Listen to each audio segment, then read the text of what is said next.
ప్రెగ్నెన్సీలో నేల మీద కూర్చోవచ్చా? ఇది చాలామందికి వచ్చే అనుమానం. కూర్చోవచ్చు.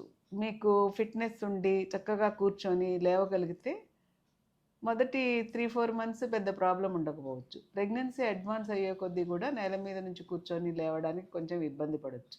మీకు ఎప్పటి వరకు కంఫర్టబుల్‌గా ఉంటే అప్పటి వరకు కింద కూర్చున్నా పర్వాలేదు, కాళ్ళు మడుచుకున్నా పర్వాలేదు. అది బేబీకి ఎటువంటి నష్టం లేదు దానివల్ల. కొంతమంది కూర్చున్నప్పుడు ఒక కాలు మీద ఒక కాలు వేసుకొని క్రాస్ చేసుకొని కూర్చోవచ్చా అని అడుగుతూ ఉంటారు. కొంతమందికి అది చాలా అలవాటు కూడా ఉంటుంది. అది కొంచెం ఇబ్బందికరమే. ఎందుకంటే ఒక కాలు మీద ఒక కాలు వేసుకున్నప్పుడు బ్లడ్ వెజల్స్ మీద ప్రెషర్ పడి కొంచెం సర్క్యులేషన్ ఎఫెక్ట్ అవుతుంది. అలానే ఎడిమా అంటే కాళ్ళ వాపులు కూడా పెరగవచ్చు. బ్లడ్ ప్రెషర్లో కూడా చేంజెస్ రావచ్చు. అందుకని కాళ్ళని విడిగా ఒకదాని మీద ఒకటి వేసుకోకుండా కూర్చోవడము, అలానే పాదాలకు మంచి సపోర్ట్ ఉండేలాగా పాదాలు నేల కానేలాగా కూర్చోవడము మంచిది. అలానే స్ట్రైట్గా కూర్చోవాలి.